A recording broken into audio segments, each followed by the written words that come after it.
For a while, Kibaki kept that promise. For a while, Uhuru tried until he got into this handshake and he went off. Why? How did Uhuru go off? He did with many other. Why don't you address the other issue of Prime Cabinet Secretary? No, I'm coming to it. I'll deal with the Uhuru handshake. I'm coming to it. The Prime Cabinet Secretary isn't actually an illegal position, because what the president is doing is saying, here is how I want to organize my government, and he's saying that I want to make one of my own people, to assist me to coordinate. That is part of the executive.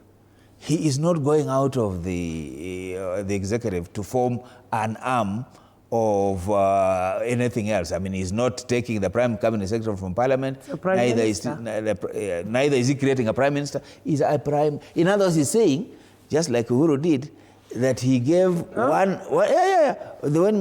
gave Dr. Matiang'i the opportunity to coordinate others. Was he called Prime Cabinet Secretary?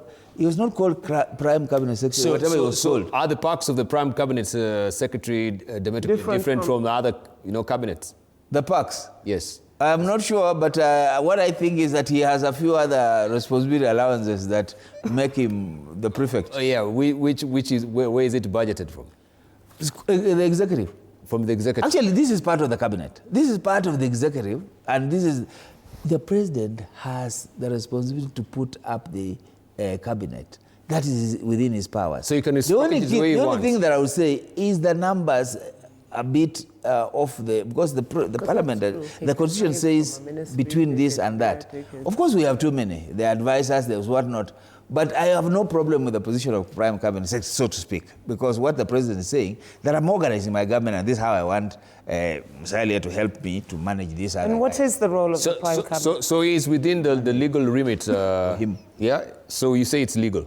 No, I'm saying yes. The president has created that through an executive power order, and it's legal.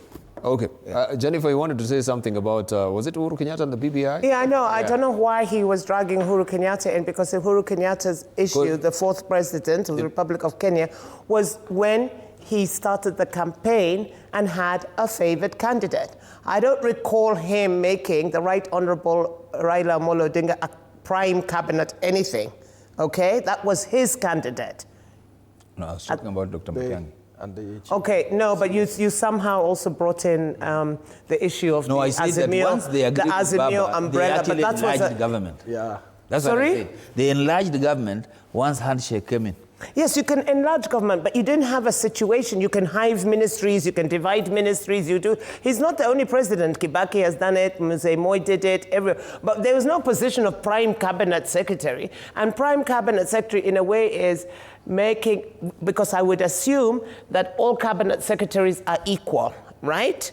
And now we have this Prime Cabinet Secretary, which, what, is he the prefect? What is his role? Actually, again, if we go to this constitution, the days of cabinet secretaries being powerful or less equal than the others, of all these people are actually appointed under the presidency. But so it's up to the president to organize himself. Yes, I know, but I think for me, on this issue, Debal, I would look at it from the positive side of it, that we are implementing this constitution. Earlier on we said, are we there on the implementation of the constitution? We're not there.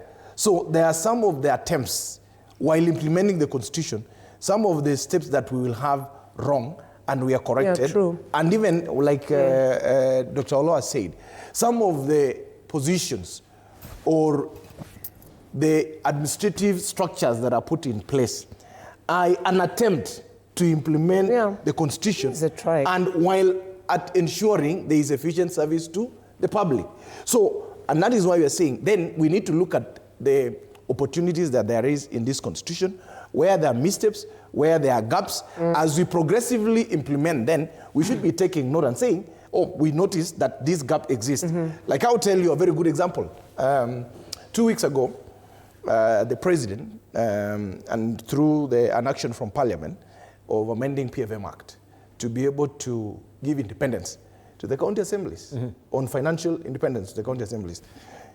15 years later of the constitution, the drafters of the constitution and the enabling legislation, that's the County Government Act and the PFM Act, never envisioned a situation where the county executive are going to curtail the functioning of the county assemblies. And that is why, at that particular time of the drafting of PFM Act, they didn't realize there was need to delink the financial in the counties. But over time, for the 15 years, we have realized what has really failed the oversight role in the county assemblies is the fact that they were at the mercy of the county executive for purpose of access of